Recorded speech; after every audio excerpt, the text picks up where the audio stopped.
ಈ ಭೂಮಿಯಲ್ಲಿ ಮಧ್ಯದಲ್ಲಿ ಈ ನವದ್ವೀಪ 7 ದ್ವೀಪಗಳು 7 ಸಮುದ್ರಗಳು, ಅದರ ಮಧ್ಯದಲ್ಲಿ ಜಂಬೂದ್ವೀಪ ಇದೆ. ಜಂಬೂದ್ವೀಪದ ಮಧ್ಯದಲ್ಲಿ ಇಲಾವರ್ತ ಇದೆ. ಇಲಾವರ್ತದ ಮಧ್ಯದಲ್ಲಿ ಮೇರು ಪರ್ವತ ಇದೆ ಅಂತ ಹೇಳ್ತಾರೆ ಅವರು. ಇದೆಲ್ಲ ಅವರು ಹೇಳಿರ್ತಕ್ಕಂಥ ಸಂಗತಿಗಳು.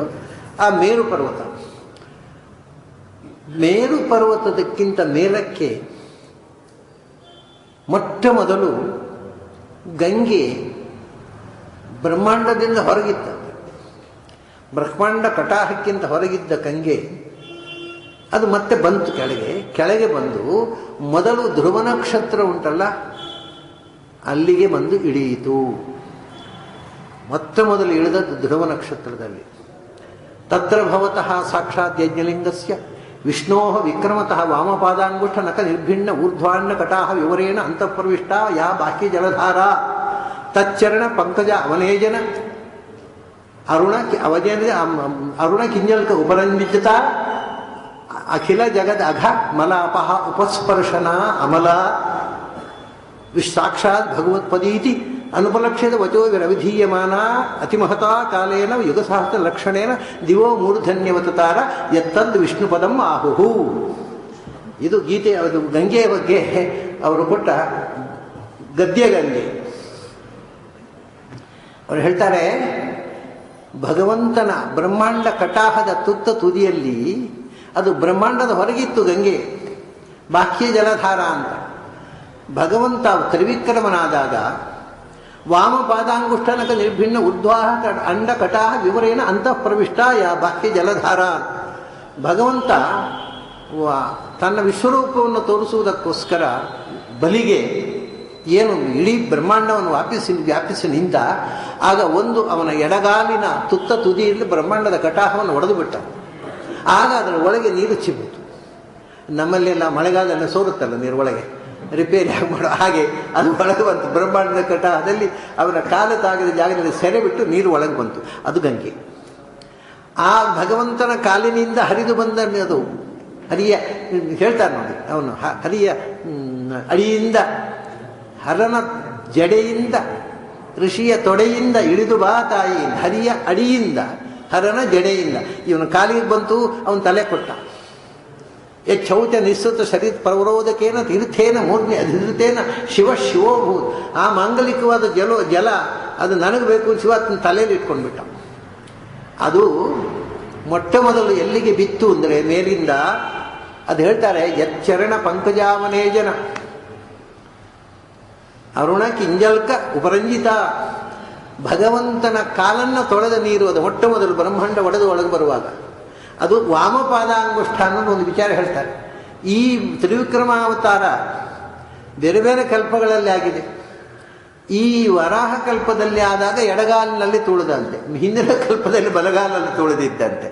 ಬೇರೆ ಕಲ್ಪಗಳಲ್ಲಿ ದಕ್ಷಿಣ ಪಾದ, ಈ ಕಲ್ಪದಲ್ಲಿ ವಾಮಪಾದ ಅನ್ನುವಂಥ ಪ್ರಮಾಣ ವಿಶೇಷವನ್ನು ಆಚಾರ ಕೊಡ್ತಾರೆ.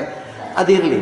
ಹಾಗಾಗಿ ನೀರು ಎಚ್ಚರಣ ಪಂಕಜ ಅವನೇಜನ ಅರುಣ ಕಿಂಜಲ್ಕ, ಅವನ ಪಾದದ ಧೂಳಿ ಅದಕ್ಕೆ ತಾಗಿತ್ತಲ್ಲ. ತೊಳೆಯುವಾಗ ಧೂಳೆಲ್ಲ ಅಲ್ಲಿಗೆ ಹೋಗುತ್ತಲ್ಲ. ಸರಿ, ನಮ್ಮಲ್ಲಿ ಉಂಟಲ್ಲ, ನಮ್ಮ ಮನೆಗೆ ನಿಮ್ಮ ಪಾದ ಧೂಳಿ ಬೀಳಬೇಕು ಅಂತ ಹೇಳೋದು ಸುಮ್ಮನೆ ಹೋದ್ಮೇಲೆ ಬೈತಾರೆ, ದರಿದ್ರ ಬಂದ ಹೋದದ್ಲಾಗಿ. ಅದು ನಾವು ಹೇಳುವ ನಿಮ್ಮ ಪಾದ ಧೂಳಿ ನಮ್ಮ ಮನೆ ತನಕ ಬರಬೇಕು ಅಂತ. ಇಲ್ಲಿ ಒಬ್ರು ಹೇಳಿದ್ದು ನನಗೂ ಕೂಡ, ನಿಮ್ಮ ಮನೆಗೆ ಬರಬೇಕು, ನಮ್ಮ ಮನೆಗೆ ನಿಮ್ಮ ಪಾದ ಧೂಳಿ ನಮ್ಗೆ ಬೀಳಬೇಕು ಅಂತ. ಹೌದು ಅಂತ ತಿಳ್ಕೊಂಡು ನಾನು ಒಂದು ಧೂಳು ಹಿಡ್ಕೊಂಡು ಹೋದೆ ಅವ್ರ ಮನೆಗೆ. ಆಮೇಲೆ ಅವು ಏನು ಹೇಳ್ತಾರೆ ಗೊತ್ತಾ, ಅವನು ನಿಮ್ಮ ಮನೆಗೆ ಬಂದು ನಾನು ಪವಿತ್ರ ಆಗಬೇಕು ಅಂತ ನಾನು ಪ್ರಾರ್ಥಿಸ್ಕೊಂಡಾದ ಕರ್ಕೊಂಡು ಹೋದೆ ಅಂತ.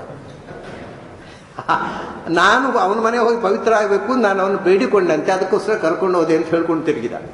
ಅದೇ ಇವೆಲ್ಲ ವೇದಾಂತ ಓದಿದ ಫಲ. ಡೋಂಗಿ ನಾವು ವೇದಾಂತ ಓದಿ ಆಗೋದು ಡೋಂಗಿಗಳು, ಪ್ರಾಮಾಣಿಕರಾಗೋದಲ್ಲ. ಸರಿ ಇರಲಿ. ಹಾಗೆ ಭಗವಂತನ ಕಾಲು ತೊಳೆದಾಗ ಭಗವಂತನ ಕಾಲಿನ ಧೂಳಿ ಅದರಲ್ಲಿ ತುಂಬಿದೆ. ಅರುಣ ಕಿಂಜಲ್ಕ, ಕೆಂಧೂಳಿ ಅಂತ, ಅದು ಕೆಂಪು ಮಣ್ಣು. ಆ ಧೂಳಿಯಿಂದ ಉಪರಂಜಿತ ಗಂಗೆಯೂ ಕೆಂಪಾಯಿತಂತೆ. ಯಚ್ಚರಣ ಪಂಕಜಾವನೇಜನ ಅರುಣ ಕಿಂಜಲ್ಕ ಉಪರಂಜಿತ ಅಖಿಲ ಜಗದಘ ಮಲ ಕ್ಷಾಲನ ಉಪಸ್ಪರ್ಶನ. ಅವಳ ಉಪಸ್ಪರ್ಶನ ಅಂದರೆ ಆಚಮನೆ.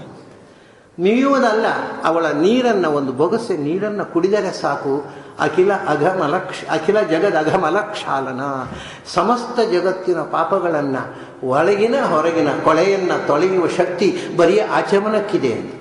ಅಖಿಲ ಜಗದಘ ಮಲ ಕ್ಷಾಲನ ಉಪಸ್ಪರ್ಶನ, ಅಷ್ಟು ಅಮಲ. ಆದ್ದರಿಂದಲೇ ಅವಳಿಗೆ ಪ್ರಾಚೀನ ಹೆಸರು, ಇಲ್ಲಿ ಬಂದ ಮೇಲೆ ಗಂಗೆ ಅಂತ ಹೆಸರಾಯಿತು. ಯಾಕೆ? ಗಾಂಗತ, ಭೂಮಿಗೆ ಬಂದವಳು ಅಂತ ಅರ್ಥ. ಗಂಗಾ ಅಂದರೆ ಭೂಮಿಗೆ ಬಂದವಳು, ಗಂಗೆ ಅಂತ ಹೆಸರಾಯಿತು. ಭೂಮಿ ಬರೋ ಮುಂಚೆ ಗಂಗೆ ಅಂತ ಹೆಸರೇ ಇರಲಿಲ್ಲ ಅವಳಿಗೆ. ಆಮೇಲೆ ಭಗೀರಥ ಕರೆದ, ಭಾಗೀರಥಿ ಅಂತ ಹೆಸರಾಯಿತು. ಜನ್ನು ಋಷಿ ಕುಡ್ದ, ಈ ಎಲ್ಲ ಹೆಸರು ಆಮೇಲೆ ಆದದ್ದು. ಮೊದಲು ಏನು? ಸಾಕ್ಷಾತ್ ಭಗವತ್ಪತಿ ಇತಿ ಅನುಪಲಕ್ಷಿತ ವಚೋಭಿರ ವಿಧೀಯಮಾನ. ಅವಳಿಗೆ ಭಗವತ್ಪತಿ ಅಂತ, ದೇವರ ಕಾಲಿಂದ ಬಂದವಳು ಅಂತ ಅಷ್ಟೇ ಹೆಸರು. ಸಾಕ್ಷಾತ್ ಭಗವತ್ಪತಿ ಇತಿ ಅನುಪಲಕ್ಷಿತ ವಚೋಭಿರ ವಿಧೀಯಮಾನ. ಅಲ್ಲಿಂದ ಕೆಳಗೆ ಬರಬೇಕಾದ್ರೆ ಎಷ್ಟು ಸಮಯ ಹಿಡಿಯಿತು? ಧ್ರುವ ನಕ್ಷತ್ರಕ್ಕೆ ಮೊದಲು ಬಿದ್ದದ್ದು ಬ್ರಹ್ಮಾಂಡದ ಒಳಗೆ ಧ್ರುವ ನಕ್ಷತ್ರಕ್ಕೆ. ಯಾಕೆಂದರೆ ಅದು ಸೆಂಟರ್ ಪಾಯಿಂಟ್ ಆಫ್ ವರ್ಲ್ಡ್. ಇವತ್ತು ನಾವು ಪ್ರಪಂಚವನ್ನು ಸೂರ್ಯ ಕೇಂದ್ರಿತ, ಭೂಮಿ ಕೇಂದ್ರಿತ, ಆ ಕೇಂದ್ರಿತ, ಯಾವ ಕೇಂದ್ರಿತ ಅಲ್ಲ, ಇಡೀ ಪ್ರಪಂಚ ಧ್ರುವ ಕೇಂದ್ರಿತವಾಗಿದೆ. ಅದನ್ನು ಮರೆತು ನೀವು ಯಾವ ಭ್ರಮಣೆ ಮಾಡಿದರೂ ಅದು ಭೂಮಿ ತಿರುಗೋದು ಇಲ್ಲ, ಸೂರ್ಯನ ತಿರುಗೋದು, ತಲೆ ತಿರುಗೋದು ಅಷ್ಟೇ. ನಮ್ಮ ತಲೆ ತಿರುಗುತ್ತೆ ಅಷ್ಟೇ. ಯಾವುದು ಸತ್ಯ ಅಂತ ಗೊತ್ತಾಗಬೇಕಾದ್ರೆ ಧ್ರುವ ನಕ್ಷತ್ರ ಕೇಂದ್ರಿತವಾಗಿ ಪ್ರಪಂಚವನ್ನು ನಾವು ತಿಳಿಯಲಿಕ್ಕೆ ಅಭ್ಯಾಸ ಮಾಡಬೇಕು. ಅದು ಮೊಟ್ಟ ಮೊದಲು ಸೂರ್ಯ, ಅದು ಧ್ರುವ ನಕ್ಷತ್ರಕ್ಕೆ ಅತಿಮಹತಾ ಕಾಲೇನ ನೋಡಿ, ಅಲ್ಲಿಂದ ಇಳಿದು ಬಂತಂತೆ ಗಂಗೆ. ನಾವೆಲ್ಲ ಹೇಳ್ತೇವೆ ಸೂರ್ಯನ ಬೆಳಕು ಬರಲಿಕ್ಕೆ ಎಷ್ಟು ಜ್ಯೋತಿರ್ವರ್ಷ ಬೇಕು ಅಂತ. ಆ ಗಂಗೆ ಇಳಿದು ಬರಲಿಕ್ಕೆ ಎಷ್ಟು ಸಮಯ ಹಿಡಿಯಿತು ಧ್ರುವ ನಕ್ಷತ್ರ ಎಂದರೆ? ಅತಿ ಮಹತಾ ಕಾಲೇನ ಯುಗ ಸಾವಿರ ಯುಗಗಳು ಹಿಡಿಯಿತು ಅಂತಾರೆ. ಅಷ್ಟು ನಂತರ ಅದು ಬಂದು ಅಲ್ಲಿ ಬಂದು ಧ್ರುವ ನಕ್ಷತ್ರದಲ್ಲಿ ಬಂದು ಮೂರ್ಧನ್ಯ ಅವತಾರ. ಅದು ಎಲ್ಲಿದೆ? ಎತ್ತದ್ದು ವಿಷ್ಣು ಪದಂ ಆಹುಹು, ಶಿಂಶುಮಾರ ನಾಮಕನಾದ ಭಗವಂತನ ನೆಲೆಯಾದ ಧ್ರುವ ನಕ್ಷತ್ರದಲ್ಲಿ ಬಂದು ಗಂಗೆ ನೆಲೆಸಿತು. ಅಲ್ಲಿಂದ ಕೆಳಕ್ಕೆ ಬಂದು ಭೂಮಿಗೆ ಬಂದು ಮೇರು ಪರ್ವತಕ್ಕೆ ಬಂತು. ಮೇರು ಪರ್ವತದಿಂದ 4 ದಿಕ್ಕಿಗೆ ಹರಡಿತು. ಅದನ್ನು ಅವರು ಬೇರೆ ಸೀತಾ, ಪೂರ್ವ ದಿಕ್ಕಿಗೆ ನಡೆದದ್ದು ಸೀತಾ ನದಿ ಆಯಿತು, ದಕ್ಷಿಣಕ್ಕೆ ಅಲಕನಂದ ಆಯಿತು, ಪಶ್ಚಿಮಕ್ಕೆ ಚಕ್ಷುಷ ಆಯಿತು, ಉತ್ತರಕ್ಕೆ ಭದ್ರಾ ಅಂತ 4 ಹೆಸರುಗಳಿಂದ 4 ದಿಕ್ಕುಗಳಿಗೆ ಹರಿಯಿತು. ಇದು ನೋಡಿ, ನೀವು ಮನೆಯಲ್ಲಿ ಹೋಗಿ ಯೋಚನೆ ಮಾಡಿ. ಇದು ಮೂರ್ಧ, ಇದು ಮೇರು. ಆ ಮೇರು ಇಲ್ಲಿ ಧ್ರುವ ನಕ್ಷತ್ರ, ಇಲ್ಲಿ ಮೇರು. ಧ್ರುವ ನಕ್ಷತ್ರದಿಂದ ಮೇರುವಿಗೆ ಬಂತು. ಮೇರುವಿನಿಂದ 4 ಕಡೆಗೂ ಅಮೃತವೃಷ್ಟಿ ಆಯಿತು. ಇದನ್ನೇ ನಾವು ಅಮೃತವೃಷ್ಟಿಯ ಅಪ್ಪಲಾವಾಯಿತು ಅಂತ ಹೇಳೋದು. ಇಲ್ಲಿ ಬಂತು, 4 ದಿಕ್ಕಿಗೆ ಹರಿದು ಇಡೀ ವಿಶ್ವವನ್ನು ಅದು ತೊಳೆಯಿತು. ಆಮೇಲೆ ಗಂಗೆಯ ನಂತರ ಮುಂದೆ ವರ್ಷಗಳು, ಯಾವ್ಯಾವ ವರ್ಷಗಳು? ನವವರ್ಷಗಳು. ಜಂಬೂದ್ವೀಪದಲ್ಲಿ 9 ಖಂಡಗಳು. ಭಾರತ ವರ್ಷೆ ಇದು 1 ವರ್ಷ. ಇಂಥ 9 ವರ್ಷಗಳು ಸೇರಿ ಇಡೀ ಜಂಬೂದ್ವೀಪ ಆಗಿದೆ. ಆ ಒಂದೊಂದು ವರ್ಷದಲ್ಲಿ ಯಾವ್ಯಾವ ರೀತಿಯಿಂದ ಭಗವಂತನನ್ನು ಉಪಾಸನೆ ಮಾಡ್ತಾರೆ, ಯಾವ್ಯಾವ ದೇವತೆಗಳಿದ್ದಾರೆ ಅನ್ನುವಂಥ ಮಾತು ಮುಂದೆ ಬರುತ್ತೆ.